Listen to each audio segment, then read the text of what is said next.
So if you're our guest today, let me explain that you find us in the second week of what will be 4 weeks, exploring together the first 2 chapters of the Bible, Genesis 1 and 2, about the creation of the cosmos. And let me reiterate something I said last week. No one part of this series is really complete in and of itself. It's really 4 pieces of a whole. And we have to take it all together in order to see those parts fit. So why this series? Well, it was drawn from a couple of conversations I had with 2 groups of people here at KirkWood, but you could also say that it's because of this. This is a citation from one of Christianity's great philosophers and theologians from the late 300s and early 400s AD, someone named St. Augustine. But you're going to think this was written a week ago, not 1,500 years ago. St. Augustine writes, "Often a non-Christian knows something about the earth, the heavens, and the other parts of the world, about the motions and orbits of the stars, and even their sizes and distances. And this knowledge he holds with certainty from reason and experience. It is thus offensive and disgraceful for an unbeliever to hear a Christian talk nonsense about such things, claiming that what he is saying is based on Scripture. We should do all that we can to avoid such an embarrassing situation, which people see as ignorance in the Christian and laugh to scorn." End quote. I guess Augustine had a bad day, woke up on the wrong side of the bed, channeled his inner Lenny Bruce or Martin Luther. But who has not felt that way about the subject of creation and the beginning of the universe, and sometimes how certain parts of Christianity talk about it and engage that subject? Can we agree together that what we want to do is not be disgraceful? That we want to engage positively those who explore the universe scientifically, and that we don't want the way we talk about creation to be something that elicits laughter and scorn from the watching world. Some reminders from last week's introductory sermon to these 2 chapters. Context really matters here. Context meaning, when were these chapters put to papyri? About 600 BC, during a cataclysmic event in the life of Israel known as the exile, when their nation is destroyed and they lose their land and they are forced into indentured servanthood in a foreign land. That's when these chapters are written. And they are written in part to the Hebrew people so that they would understand that their perspective on creation is different than the prevailing story about creation in their world, which was Babylonian, called the Enuma Elish. It's also worth pointing out, I did not mention this last week, much of the Mosaic law already exists at the time of the writing of Genesis 1 and 2, and it's already being practiced. It is just being put in written form as well alongside as Genesis. So, what are we going to do today? Let's stop asking Genesis 1 and 2 all the things that we wish it would talk about. And instead, let's try to appreciate what it says to those people to whom it was written. If you will, we are going to try to be like a Jewish person in 600 BC, and we are going to try to see what they see in this text. And there are at least 3 major takeaways for someone in that setting. And they will speak to us so many years later, too. And let me just add here, in the Thursday email of this coming week, I'm going to give you a lot more detail about Genesis 1 and 2. Today, we're just going to focus on the 3 big takeaways. So first, let's begin where these 2 chapters begin. Genesis chapter 1, verses 1 to the first part of verse 3. In the beginning, when God created the heavens and the earth was a formless void, and darkness covered the face of the deep, while a wind or breath from God hovered over the face of the waters. And then God said. And 11 more times over the course of Genesis 1, God is going to say or call out for something to happen. Genesis 1:1, the first sentence in that citation, is best understood as a title to the rest of the chapter. That is like a topic sentence in an essay you're writing. This is how Genesis uses opening lines to chapters. Genesis 2:4 is the topic sentence to Genesis 2. Genesis 5:1 is the topic sentence to Genesis 5. Genesis 10:1 is the topic sentence to Genesis 10. So really the action starts in verse 2. And if you were a Hebrew in 600 BC, what happens here in verse 2 actually sounds like what you're hearing from the Babylonians about what they say happened initially at the start of creation. If you were here last week or you heard it online, this verse 2 sounds a whole lot like how the Enuma Elish starts, the Babylonian epic of creation. But then the story quickly diverges. The world, or something, was a formless void. That's two Hebrew words, and they're notoriously difficult to translate. They mean empty or nothing, but they also mean futile or without purpose. But most often in the Old Testament, they are used of a hostile desert wasteland in which nothing can live. The word deep works the same way in Genesis 1:2. But it is of a roiling, stormy, unexplored ocean that threatens anybody who dares sail on it. And we are told that that is what was there, and then God's breath, wind, spirit, all the same word, hovered over this hostile wasteland. Hovered, it lingered. It stayed. It was there and it kept being there. This is similar to how Genesis 2 is going to talk about creation. Genesis 2 retells the story of creation focused in on the human race. In Genesis 2, we are told, this is verses 7 and 8, that God formed mankind and that God planted a garden.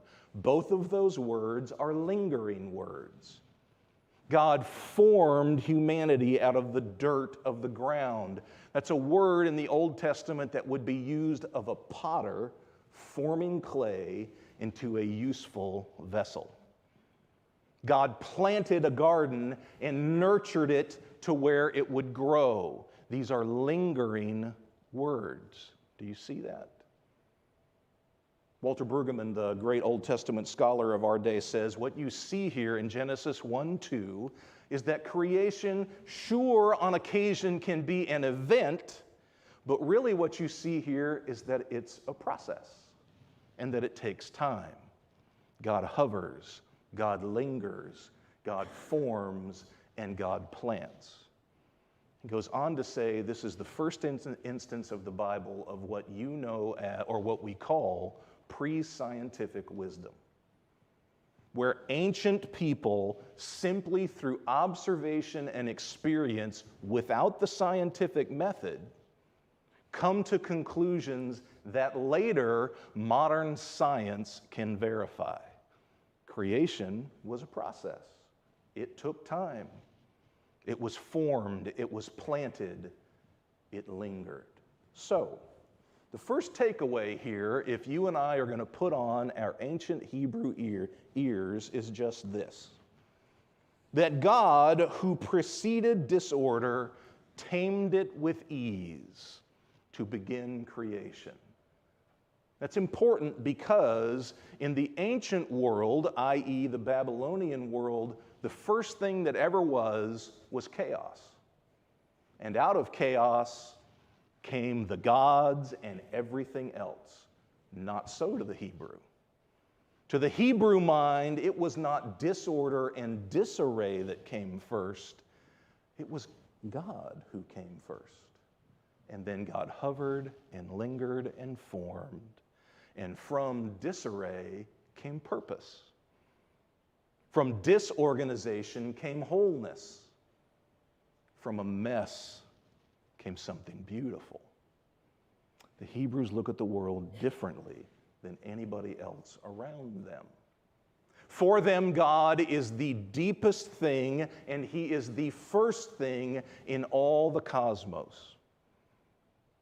And that speaks to you and I, because there are times that you and I feel as if the universe is off its axis.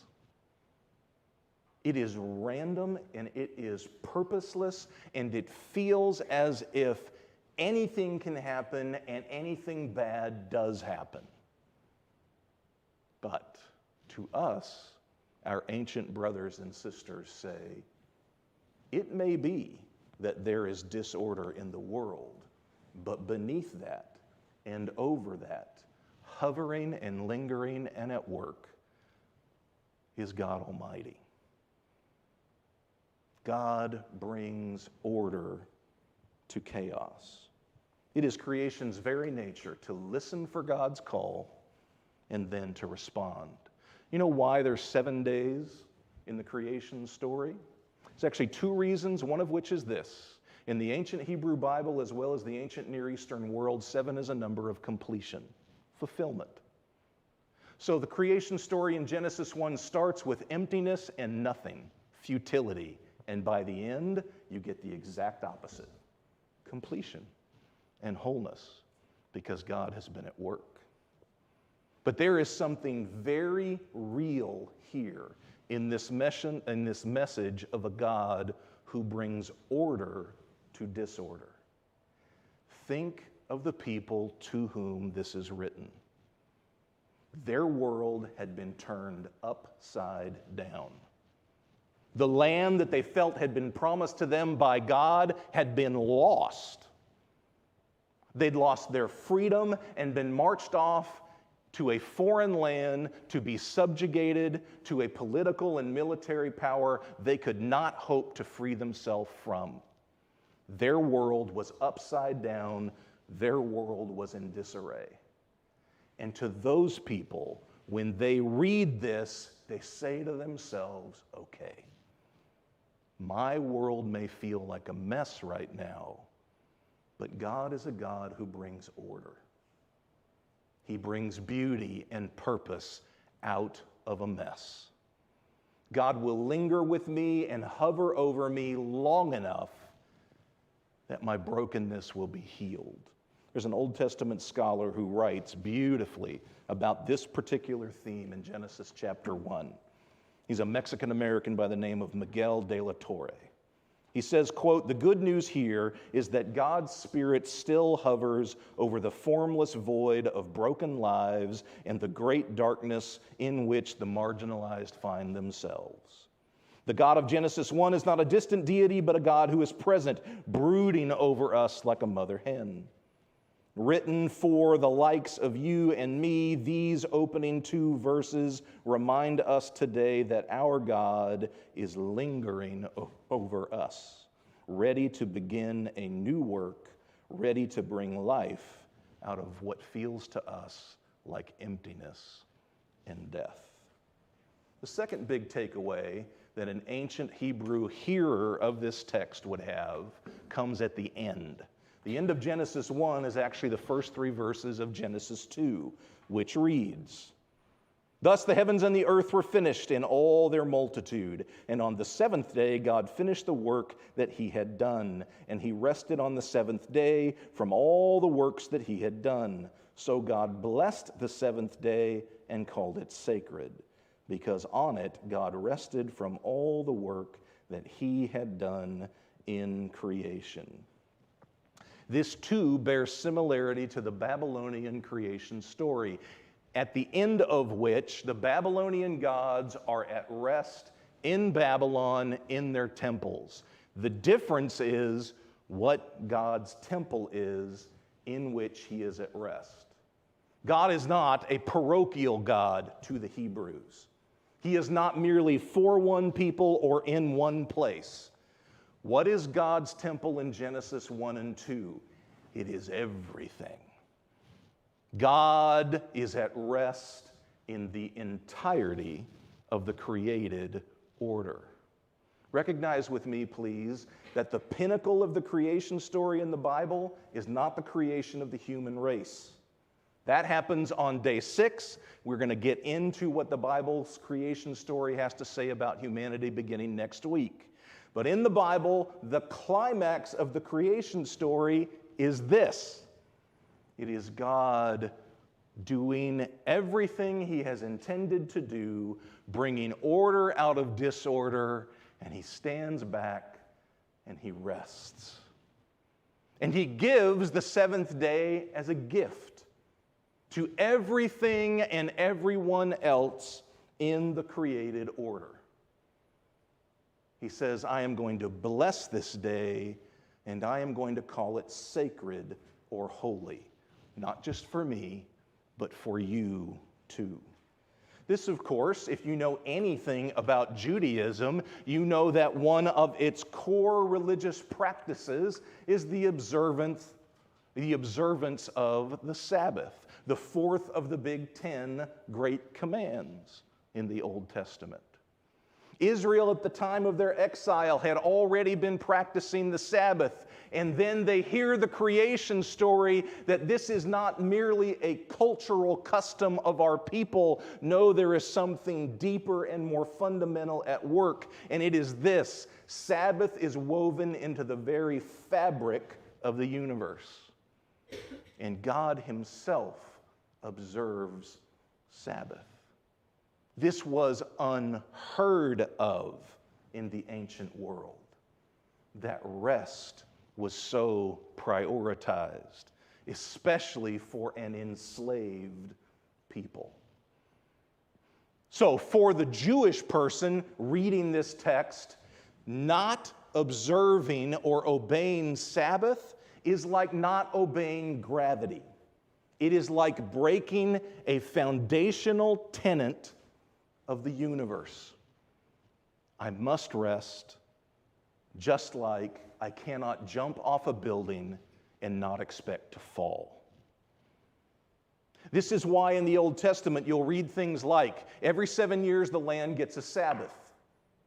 Or every 7 days when you take a Sabbath, make sure you give your domesticated animals a Sabbath too. Why? Because it's woven into the cosmos. This is just how things work in God's ordered universe. Best sermon I ever heard on Genesis 1 and 2 was this year. I went to a conference in Montreat, North Carolina, and a Mennonite pastor spoke more eloquently than I can about Genesis 1 and 2. If it lived on YouTube, we wouldn't be doing this. I'd just give you the link. This is part of what he says about this particular key takeaway to Genesis 1 and 2 if you read it through ancient Hebrew eyes. Quote, humanity's starting point with God is not work, it is rest. God is at rest on the 7th day, and He is inviting us into that rest. We are to stop with God before starting. We must rest with God before working. Sabbath is a time to admire His handiwork, not our own. One of the things you're going to get a chance to do tomorrow in the Monday email that is a follow-up to this sermon is you're going to get a chance this week to think about Sabbath in your own life. And think about it in such a way that if you don't have Sabbath in some form or fashion, not some wooden way where it's on a day, but if you don't have purposeful, spiritual, holistic rest, then you are, according to this text, breaking a tenet of the known universe. And you cannot hope to be well. You'll get a chance to think about that this week. One more big takeaway.